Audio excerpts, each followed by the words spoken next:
This is WWE superstar Drew McIntyre, and you're listening to the WWE Podcast. The champ is the one that everybody wants, me. It's going to WrestleMania. Claymore! Austin 316 says I just whipped your ass. This is my iron. You're going to acknowledge me. Welcome to the WWE Podcast, everybody. It is Tuesday, the 7th day of January, 2025. Wow, do we have a lot to cover after Monday Night Raw. If you didn't know, it was a little bit of a subtle message on the show last night on Raw. They, believe it or not, WWE moved to Netflix, so they're no longer on USA. And so I know many of you had to kind of decode that. It took me a while to realize it until the end of the show, and it hit me like a train that, oh my God, they're not on USA anymore, and they're on Netflix. So they made it pretty subtle last night. They probably should have made it more of a big deal. And of course, I am being 4,000% sarcastic, as it was the most... it was a star-studded Raw. Was it the greatest Raw of all time? No, I don't think so, although a very subjective answer there. But it certainly was a beat you over the head while you're unconscious strategy to make sure you knew what the WWE brand was and that they're on Netflix now. I have never, in all of my years watching wrestling, WWE specifically, seen a more heavy-handed branding message than last night on Raw. And it sounds like I'm complaining, and I kind of am as a fan, but I also understand it from the business perspective of what was accomplished last night, or what the goal was, moving to Netflix. So we're going to get into it, and if I sound a little different, it's because I am actually recording this directly on my MacBook. I'm not recording this in my typical studio. I'm a little bit pressed for time, so I'm actually recording this in my car, so really high class today. But I hope everyone's doing well. If you guys like this show and you want more of it, but you don't want the ads, head on over to patreon.com/WWE Podcast, or go to Apple Podcasts and go ad-free. Click that subscribe button. Both of them give you a 7-day free trial. Alrighty. So Monday Night Raw, where do I start? Where the hell do I start? I'm going to start with The Rock. Now, we had Triple H, of course. We see him more now than I feel like when he was actually in ring and active as a wrestler. He wants to put his stamp on everything. And essentially, it's the same speech no matter what's going on. It's, are you ready? We're doing this. This is a monumental event. This and that. It feels like you could just rinse and repeat every speech Triple H has made publicly in a ring since like 2020, 2021, after the pandemic era, and of course after Vince McMahon's resignation. It feels very much like the same speech over and over, and you're just like, oh, cool, it's Triple H, but yeah, I know why he's here. So it's not exciting to see Triple H, I gotta say. And that said, I respect him, of course, and it's just, are you ready, and all that. So The Rock comes out, and I'm thinking, all right, final boss. We're now locked in for WrestleMania. There's no question about it. We've got the best version of The Rock that we've ever had, and we got babyface Rock dressed as final boss Rock. And I have to say, this was nothing more than a very carefully constructed corporate speech from The Rock. Not what I wanted from The Rock here. Was it cool to see him? Yes. Is he still a megastar? Yes. Did I think he was going to turn on Roman Reigns towards the end of the night? I thought there was a chance based on the stare down. But we have wrestlers now sitting in the crowd. Why? Are they supposed to be relatable like they're one of us? I don't want them one of us. They're supposed to be a bit of an exalted status. They're supposed to be larger than life. I don't need them so relatable that we're supposed to believe that they'd rather be sitting in the crowd with a bunch of peasants like us than in 5-star catering backstage. I very much don't believe that. And so when I saw multiple stars, including Cody Rhodes, in the crowd, I'm like, what is happening here? So am I going to be doing a lot of complaining throughout this show? it'll sound like it, but I do have a lot of praise for the show too. So stick around for those of you that are like, oh my God, this is going to be a 45-minute just bitch fest about Raw. That's not the case. But I do have some very, I don't know if hot takes is the right word, but very much heated opinions on certain things and certain aspects of the show, despite the fact that it was extremely star-studded, as you'd imagine. But everything last night, going back to The Rock, was brand above all else. Brand above storyline. Brand above logic. Brand above storyline progression. Brand above character consistency. Brand above all. And I understand, again, from a business perspective, why they did that. It's brand. It's brand. Every promo had to deal with Netflix. Every 5 seconds, people were wearing Netflix t-shirts. That comedian, I forget his name, was there. Topanga and Eric, obviously that's not the real names, but from Boy Meets World actually made an appearance. That was very much unexpected, but funny. But everything was just brand. And it really, I think, undermined what pro wrestling is about. What WWE's brand is about is actually not talking about the brand. To me, pro wrestling is at its best when it's not about the company, it's about the storylines. Because you know what? When fans get invested in the storyline, they get invested in the brand. It happens as a side effect. I don't need to be so heavy-handedly driven into the ground about make sure you understand what WWE is and here's our brand and we're such a production, and Triple H going on the press conference, press conference after Raw saying, well, we're not going to hide what we do. We people know what we are, and we're not going to hide it and insult people's intelligence. Well, actually, you will insult people's intelligence by constantly reminding us that you are a production. And that now, after you just told us 5 seconds ago you're a production and pre-produced, I'm now supposed to get invested in a character that's coming out for their particular storyline. See, that's not how it works. We all know everything is a production and it's produced and it's predetermined and all, we know that. But at the same time, we can't invest in the product if you're telling us every 5 seconds that the product is not real and that what we're seeing is not real competition and what we're seeing is produced. It doesn't work that way. See, you're not insulting our intelligence. You're insulting our intelligence by telling us one thing and then expecting us to have a reaction to the opposite thing you're telling us. So that's the thing that they're not getting, even with Triple H at the helm here. So I wanted to really just hammer that home too, because that was overwhelmingly the message I got last night was just, hey, it's a production and everybody's playing a role. Isn't that cute? And we know that you know that, but also invest in the story. Imagine watching a movie and about every 10 minutes there's an intermission with interviews going on with the actors talking about the production of the movie and how it was great to play this character and how playing the character was so much fun and how the story came together. It's a constant reminder. They're inadvertently taking you out of the moment by talking about the moment. And they have had an issue with this forever. And it's really gotten hammered home here with the move to Netflix. So The Rock comes out. Always a fun entrance, big reaction from the Los Angeles crowd, and huge. And we had Rock just totally blowing up WWE and what it means and all that, and just then he sees Cody in the audience and he thanks Cody for carrying the company on his back for the last year. What is he talking about? I mean, like, you just 6 months ago were beating up Cody Rhodes in a parking lot, insulting his mother, bloodying Cody Rhodes, insulting him in the rain, and now suddenly you've had this reconciliation that we're not aware of? Also, what does bad blood mean? He was ranting backstage at bad blood. So, now, there was a mention in that promo that, we've spilled blood together, we'll do it again, and it's like, well, are you guys rivals? Or what are we shaking hands for? And Cody's laughing at the promo, like, what a great promo this is. Guys, like, this is the crap that I'm talking about. Like, what are we doing? Why? Maybe I'm just an old curmudgeon. I don't know. But call me old-fashioned. I like my stories to be consistent. I like my characters to be believable. I like consistency. I like storyline and authenticity above all.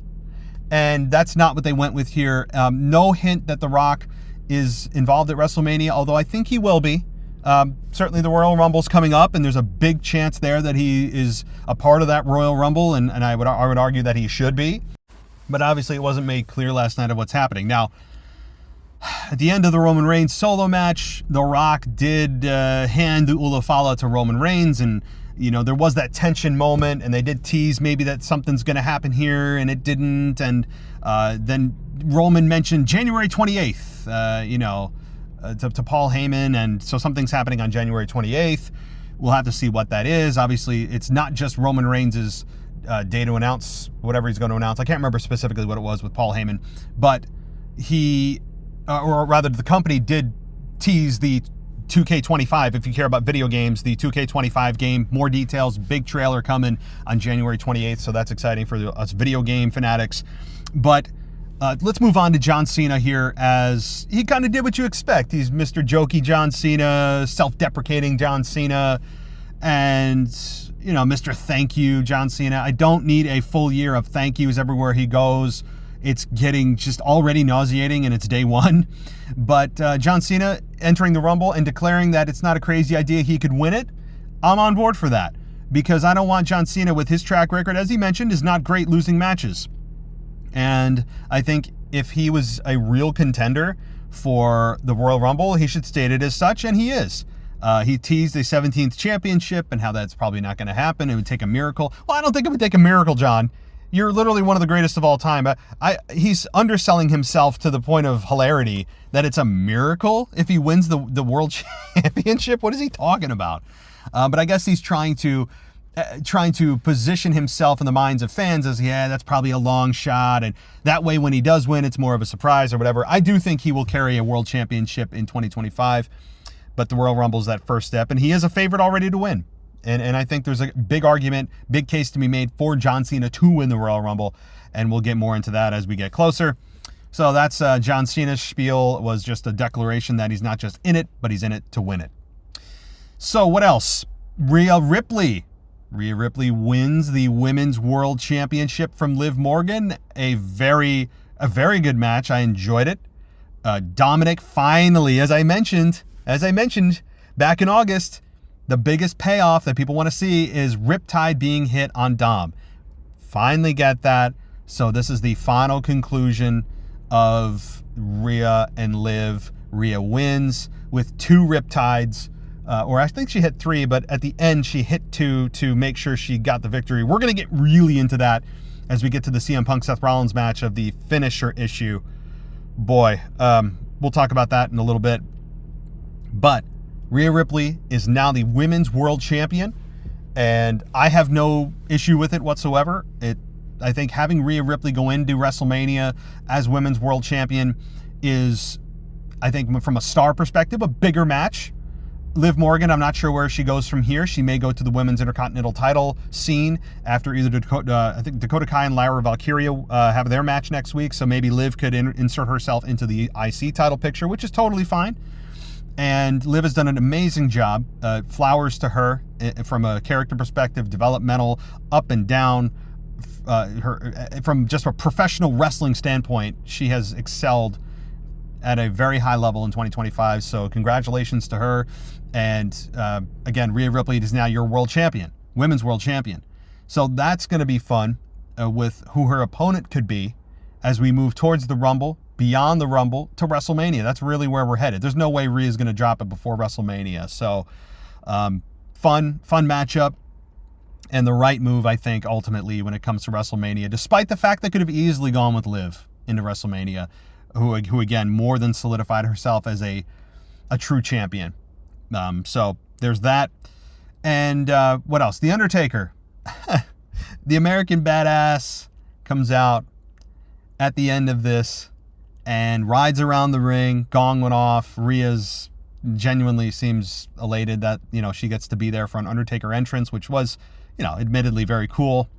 He comes out, circles the ring. This is his yard. Comes back. They both do the hand raise. Again, very produced, very production-esque. But for Rhea Ripley, I'm sure it's a moment in her career she'll never forget. Never forget being able to stand on the ring at the top of the ramp and do Undertaker's signature move with him. That's a pretty cool moment. Pretty damn cool moment for her. And cool to see The Undertaker. Didn't expect him to be there, but it was nice to see. So there's that. And what else? Oh, yeah, the New Day. New Day backstage, as I mentioned. They were back and forth with everybody. Everybody eventually ending their particular segment with the New Day saying, New Day sucks. And that's fine. At least they had a presence on the show where they were belittled and ignored from most people, and them complaining about how the crowd won't let them explain what happened with them and Big E. It's just nice that they had got a spot on a show that was very much dominated by the stars of yesteryear, with The Rock and John Cena, Undertaker, and oh yeah, Hulk Hogan. You may have heard about this. Oh, what a fatal mistake. And listen, there's so much you could say here with Hulk Hogan. He comes out, and I was thinking to myself, there were rumors flying before the show, and I'm thinking there's no way they can do it. They can't do this. They just can't. They're not going to do it.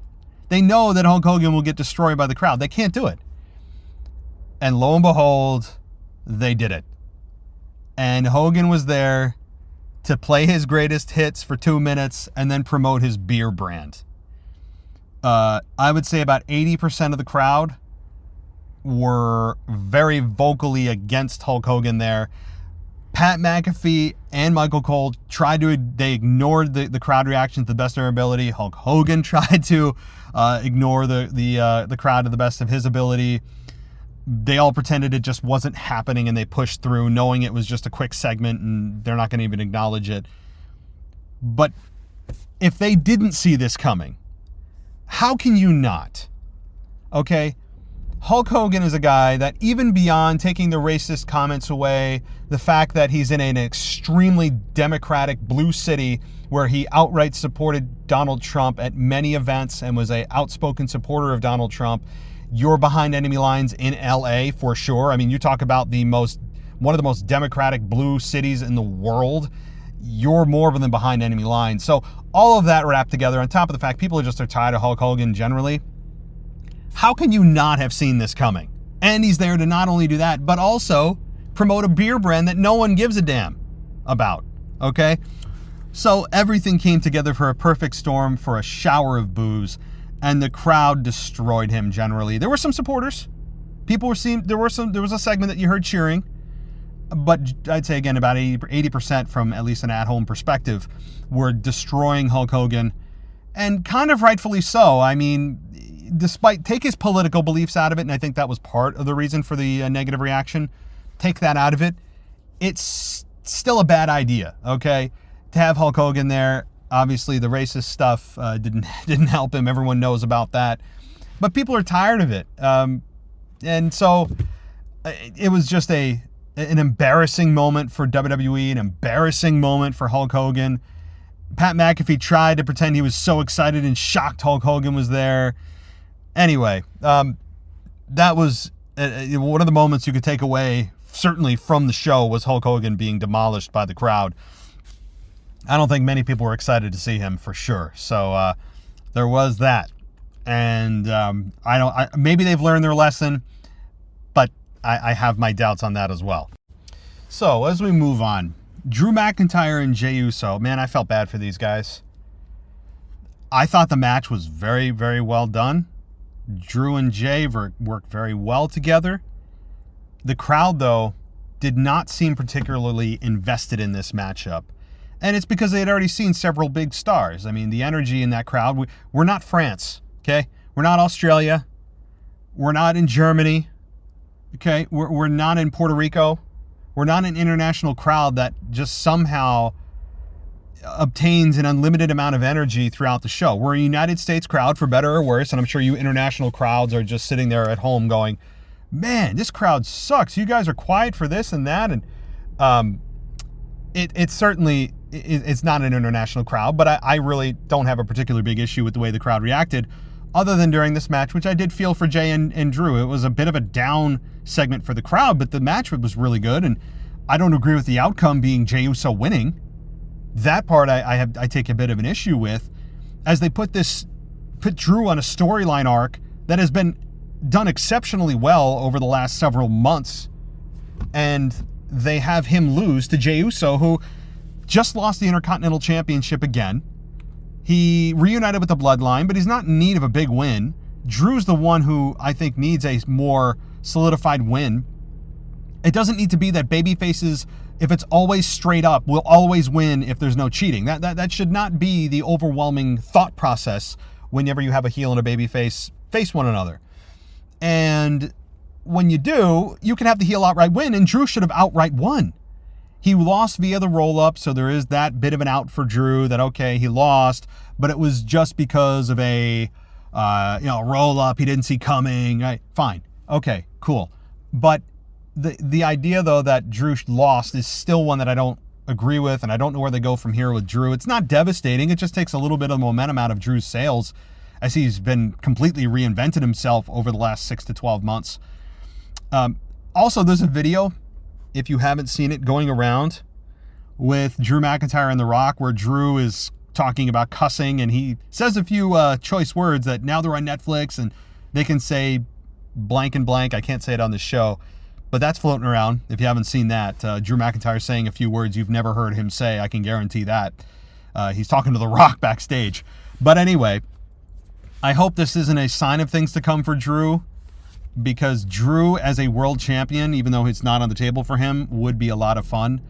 He is on SmackDown now, so he's out of Gunther's realm, so Drew and Cody is something they could explore, as Cody and The Rock, for now, gets put on the back burner, seemingly.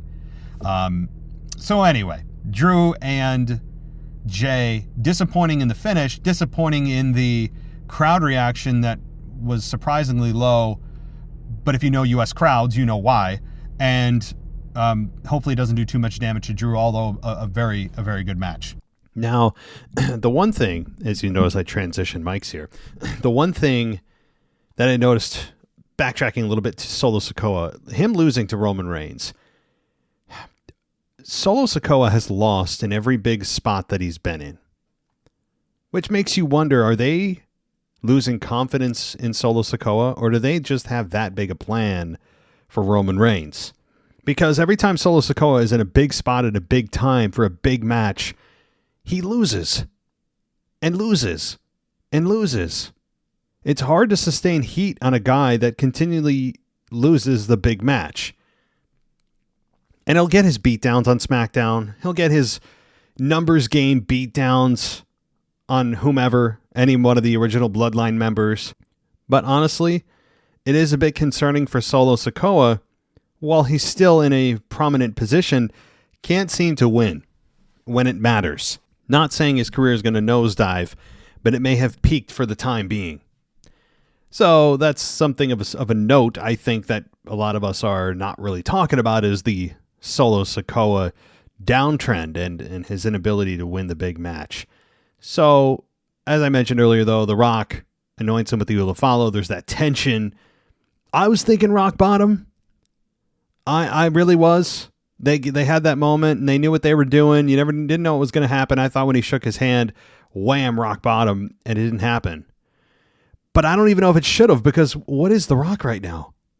Who is he? We had one of the best characters, best versions of The Rock in The Final Boss, insulting crowds, back with his remix of 2002 music. And then we get a watered-down Dwayne Johnson version of The Rock, which is really, it's just disappointing. I love The Rock. I love me some Rock. We all do. But his best version that I've ever seen was the one we saw leading up to WrestleMania 40. His theme, his investment in the Final Boss character, and it was all just seemingly tossed aside last night for the brand. And oh my God, the brand. Guys, do you know about WWE? The brand, isn't the brand just the best? There's just no one and nothing immune from perpetuating the brand above all else. We saw that on display last night. So, I mean, I've hammered that to death in this episode, but it was hammered to death last night on Raw. And as I said, it sounds like I'm complaining a lot. I just really have that one big complaint. That's an overarching complaint of every 5 seconds we're talked about, you know, the Raw debut on Netflix, and isn't this great, and everything has to do with Netflix. And it should have just been about the wrestlers. And yes, it's a big deal, but I don't know. Anyway, the other thing that was funny that the crowd cheered for, that really speaks to sometimes the crowd's inability to self-reflect on what you're cheering for. They are the highest grossing televised event in WWE history. Not PLE. Okay, this doesn't count WrestleManias, Royal Rumbles, and all the rest. Just count SmackDown and Raw. The highest gate ever. And the crowd cheered this. The crowd, is this something to really be proud of? Is this something to really make history with? That you want to be a part of? That you are essentially cheering for the fact that you spent more money than anyone else on average to attend a WWE live event. I gave WWE more money on average than anybody else has ever given. I am part of the biggest pot of money WWE's ever received at a televised event. Isn't that great? Shouldn't I give myself a round of applause? Come on, guys. I mean, I know it's, well, anything about ourselves, yay, we cheer. No, why? You guys cheered for essentially giving WWE more money out of your pocket than anyone has in history for a televised event. Again, on average, based on the ticket sales. And yes, there were 17,000 people. You can do the math. But the gist of that, you get what I'm saying. It's just hilarious. Troll. I mean, I don't even know if they know they're trolling the crowd or if they do it on purpose and the crowd still cheers and they know they're going to cheer. And it's just, I don't know what that's about, but every time, and they've done that before, earlier in 2024, they made that same proclamation. I forget for what event, and the crowd cheered. I don't get it. I don't get it. I don't know how that's an accomplishment or that deserves a round of applause in any scenario whatsoever that you gave more money to WWE. But anyway, so that was a funny bit there, and just want to make that point. So where does this leave us? Well, there's some other little nooks and crannies of the show, and I might get to that. But right now, I really want to talk about the main event. Seth Rollins, CM Punk. You could argue this should or shouldn't have been the main event. I had no issue with it. I did say that if there was going to be a big follow-up with The Rock, you should look for the tribal match, whatever they call it, match between Roman and Solo to be the final matchup where The Rock might have some kind of physical impact, and that wasn't the case. Now, again, don't forget, Kevin Owens also showed up, stunned Roman Reigns. We can talk a little bit about more of that later, but there's just so many different elements to talk about.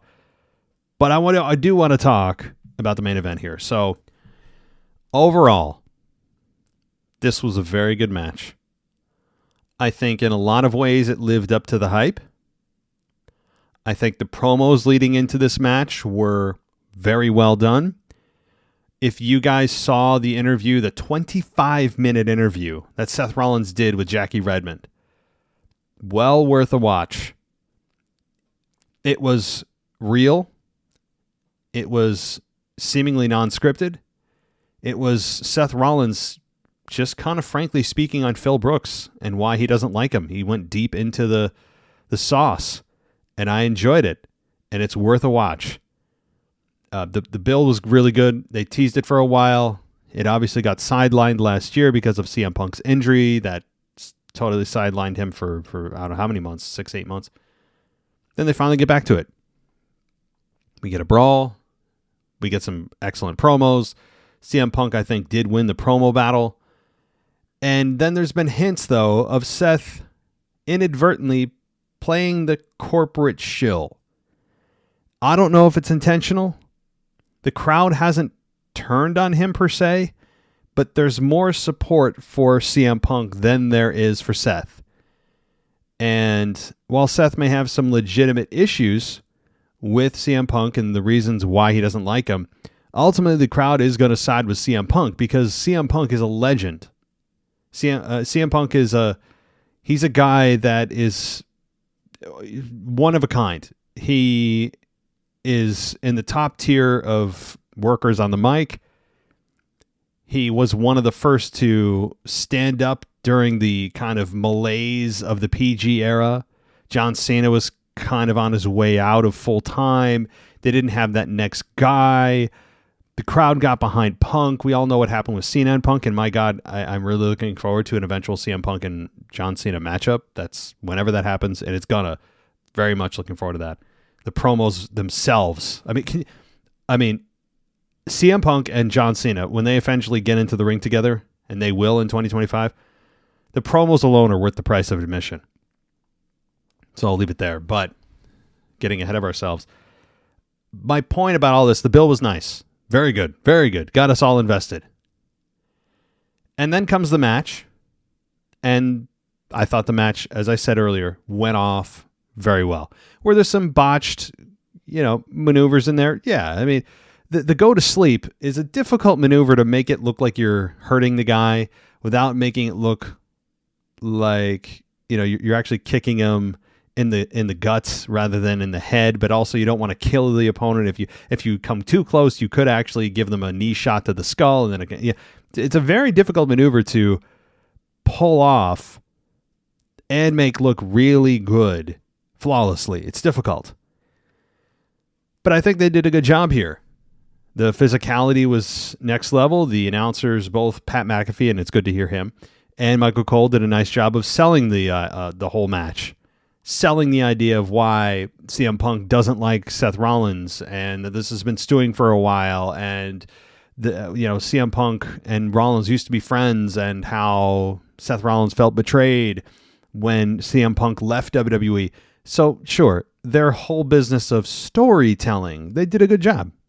They did a good job, both McAfee and Cole did. So where am I going to go off the deep end? That's kind of what you're waiting for, right?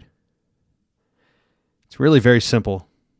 It's nothing groundbreaking that I haven't mentioned before, but it was on full display here. It was the most egregiously overused finish match of a main event I've ever seen on Raw. I mean, I know that it gets the crowd into this is awesome, and the crowd is partly responsible for this complete prostitution of what finishes used to mean because they continue to cheer it. But this has gotten out of hand. I mean, I shouldn't say that. It got out of hand many years ago. It is on level 12 now of absurdity. Finishers are laughable. Finishers mean less than a normal move. There were, and I counted, 8 finishers hit in the CM Punk and Seth Rollins matchup. I believe there was 4 that were actually kicked out of. One had a foot on a rope. One got knocked out to the outside of the ring. I think CM Punk did. But 8 total were delivered. It's outrageous because that was essentially the last 10 minutes of the match was a finish sequence. And the idea of a finish sequence also kind of bothers me, that that the match is getting close when they start to go for their finishers. And then when someone hits it, they'll kick out and it'll take 2 or 3. Why are we accepting this? It would be so much more exciting if one finish actually finished the match. I'm not saying all the time forever into infinity, but it would be nice once in a while if a finish actually ended the match. I know people don't care about this, seemingly, but it was outright ridiculous. 2 pros, 2 veterans, 2, dare I say, legends in the business. I'd say Rollins is a borderline legend. Sorry, Seth. You mean legend is a high, anointment. But when you have 2 guys of this caliber that can still both go, and you rely still on the kick out, reversal, finish, kick out, foot on the rope, kick out, another finish, another 2 finishers, and then 1, 2, 3. That is a crutch that they don't need to lean on. They don't need to lean on finishers. In fact, no one really should. It's become a crutch that all matchups have leaned on because they want that reaction.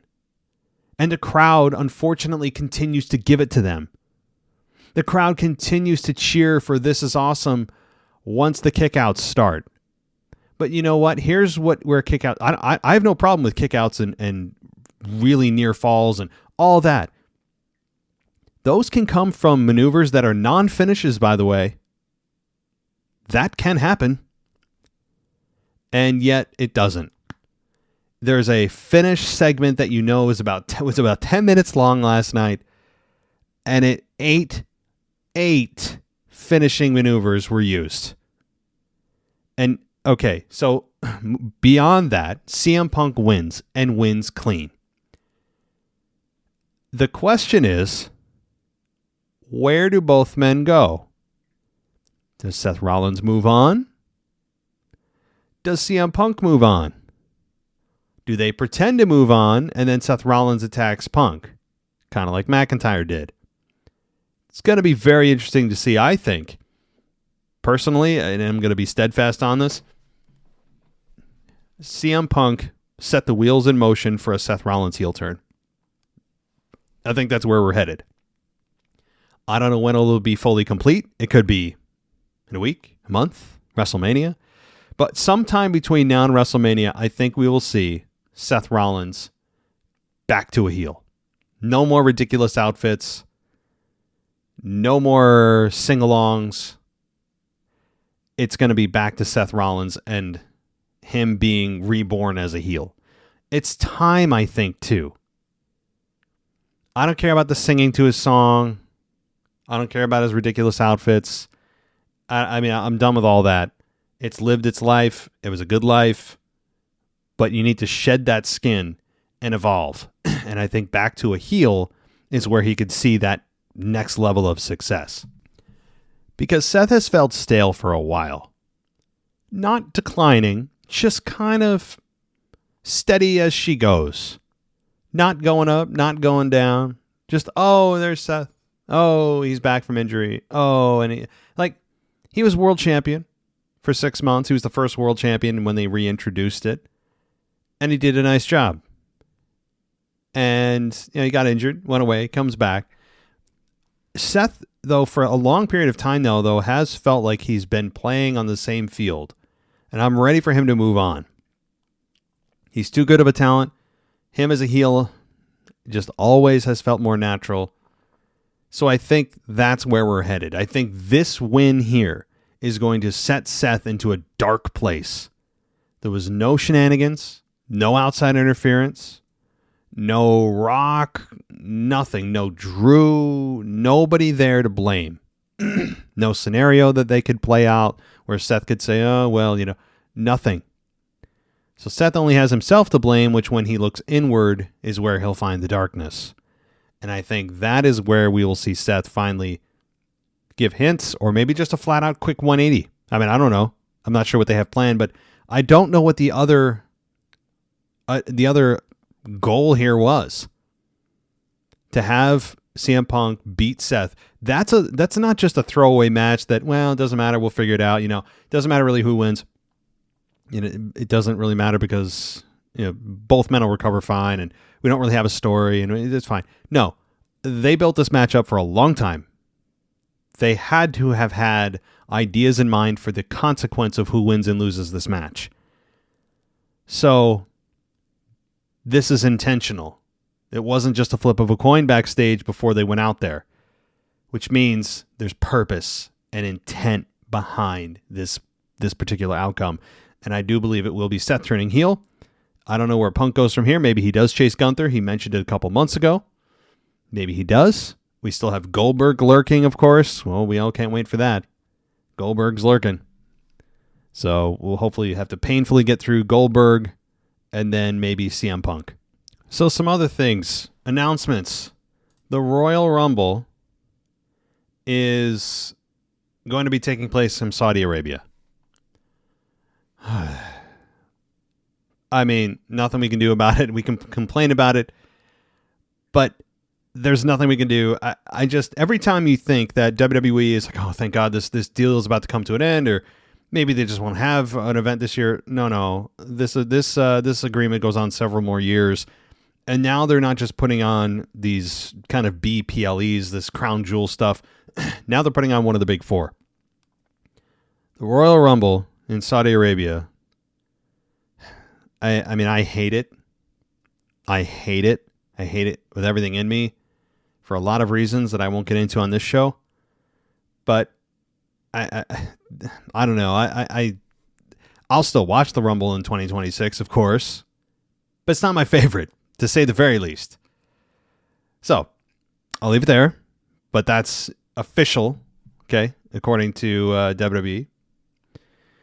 We also had Logan Paul. I didn't really talk about him, but a Logan Paul promo video aired, and he said he doesn't respect the process, and he's never fallen in line or waited his turn. He said he's always been good at this, but now he's dedicating his life to it, and Paul said no more side hustles or BS. He's 100% a WWE superstar. He said it's the beginning of his era, and he was shown in the crowd, and Cole said there were a lot of rumors that Paul wouldn't return to WWE, but now he's a part of Raw. So, fine. I think we were all waiting for this kind of, crapper get off the pot. Either do it or don't, and it seems like he's going full bore into WWE world, being a wrestler, and I have no issue with it. This obviously insanely talented guy, well beyond his years in the ring, in terms of ability, personality, a social media following unlike any other. He's got all the tools. He's executed also on top of it many times in the ring. He has gotten injured a couple of times, but that happens. But he's young, and he's got it down. He knows kind of who and what he is already in the ring. I'm looking forward to this. I have to say, Logan Paul as a full-time WWE star, let's see what happens, man. And none of this like, yeah, well, you'll have a match and go away for 4 months. And no more side hustles and stuff. So he says, we'll see. Macaulay Culkin was also in the crowd. Seth Green, Danielle Fishel. I don't even know who half these people are. But they also cut to a shot of Bianca, Naomi, X-Pac, Shinsuke. I don't understand. Again, why are they seated in the crowd? I don't know. I mean, you guys are, some of you are current massive WWE stars, and you're just being relegated to a metal seat when you could sit backstage. I don't know. I don't get it. I hope this is not a regular thing where the wrestlers are in the crowd. It doesn't make sense to me at all. You're not one of us. Don't pretend to be. I like the dynamic and separation of wrestlers and fans. That separation has worked forever. So I hope it's just, it's a big event, and that's what they do during big events. And so it's more of a production decision rather than a consistent plan moving forward of what they're going to do. But, all right. What else? My God, I know I'm missing something. I'm scrolling through the actual, the results here. We had, Hogan. I already talked about that. Stephanie McMahon was in the crowd. That was of note. And yeah, I think that might wrap it up for my Raw review. There may, again, little nuggets here and there I didn't talk about, but you guys are more than willing. You guys are more than willing to go ahead and send me your thoughts for my mailbag coming up this Friday. Huge mailbag, I'm sure. Mailbag at WWEpodcast.com. Or if you're a patron, you can head on over there and you can get yourself an ad-free experience, Discord server, you name it, we're there. So, I do want to welcome a new patron, by the way, Logan McFadden. Thank you for becoming an NXT level member. Thank you so much, Logan. Hope you enjoy your no ad listening. It is much better, I have to say. I mean, I have other podcasts that I listen to ad-free. It's just so much easier. You don't have to go, oh my God, here comes another set of ads. You just skip through. And I've had people complain on Spotify, oh my God, it's the same ad over and over. I don't pick the ads, number one. Number two, it's a free show. If you don't monetize your show, you're stupid. And there are ways to get rid of the ads for a very minimal cost. Very. Maybe I should raise the price. Kind of, I don't know if that's more of a referendum on how much I value my own show that I started at $1 a month for ad-free. It's kind of, is that embarrassing or is that, I'm not sure how to really dissect that.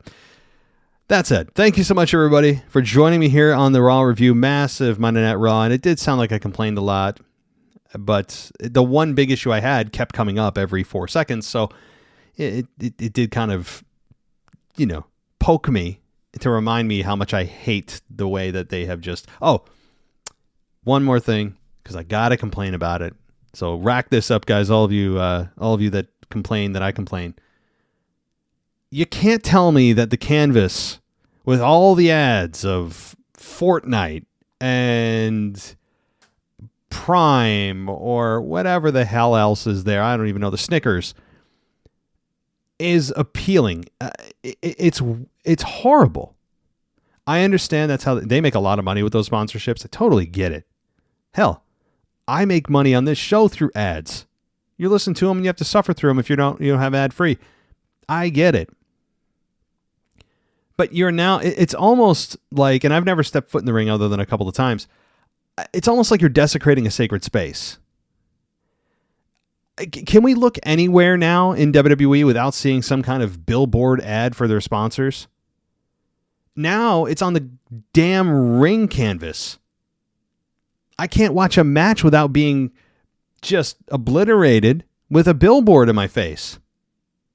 I hate it. I hated it when Logan Paul and WWE came to their agreement with Prime being the center of every WWE PLE. I hated that. I don't know. They must be paying top dollar, those companies, to be placed on the mat for 3 hours. WWE must be raking in the cash because it's an abomination of sacred space for the sake of what? I mean, ads, ad revenue. I guess there's a price for everything. But as a viewer, not from a business perspective, but from a viewer, it sucks. I love a blank canvas. I don't need to see Snickers while I'm watching somebody, in a sharpshooter or whatever, and I'm looking at them, but I'm also now distracted. Wait, what's written on the canvas? Oh, that's right. That's the ad. I know that's something. They're like, well, you get used to it. I mean, not really. No, because I never got used to the Prime thing, and we've been watching a blank canvas, at least I have, for 30 years, and it's never a place I'm like, you know what would be great? You know what would enhance the canvas? You know what would be really just set it ablaze and make this such a better production? If they had ad sponsorships on the canvas, that would really make... No. So I think it's just a total eyesore with these ad placements, and that's not going to go away. That's there for God knows how long. And it'll switch up probably, depending on what their agreement is with WWE and how long their ad campaign runs with WWE. But fine, whatever. I don't care who's there. No one should be there. Nothing except blood, sweat. I want to say tears, but that's cliche. Blood, sweat, and shoes and dirt. Right? Grime. Competition. That's what should be there. And by the way, the referee shirt, I'm kind of neutral on. I'm not sure how I feel about it. It felt like one of those things that changed just to change. And it's like, I don't know. I'm just kind of neutral.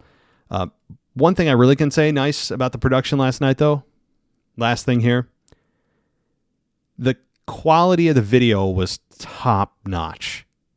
It makes the Hulu version of Raw that I used to watch look like standard definition compared to how smooth and how just crystal clear the image was. So at least for me, it was noticeably better. Just stunning. So they got that right. That's not to say they won't have bumps along the way and disruptions in service. It's going to happen. But for the first night, it was just it was great video. And the camera angles were different. That freshened things up. They really made it like an overhaul of Raw here, and not everything was my favorite. But, boy, they've anointed this the Netflix era. I think the Paul Levesque era has kind of been rebranded or overshadowed now by the Netflix era, and I think rightfully so. All right, that'll do it for me, guys. If you want to go ad-free, patreon.com/WWE podcast, of course, is the place to go, or Apple Podcasts. Go ad-free there, too. And I'll be doing more video on YouTube in the coming days and talking more about the Raw fallout and what's to come and news that breaks. So subscribe to us on YouTube. You can search for us there. You know what to search for. The name is the same. And on X, I was very active during Raw last night. I was actually watching some of it live for the first time in a while. Head on over to X and search for the WWE podcast there. We're the search right at the top. So thanks so much, everybody. I hope that you enjoyed Raw, and we'll be talking soon. Thanks for listening to the WWE Podcast. Don't forget to subscribe on your favorite podcast app so you don't miss a show, or head to WWEpodcast.com. And for all of these shows ad-free, head over to patreon.com/WWE Podcast. Until then, we'll see you next time.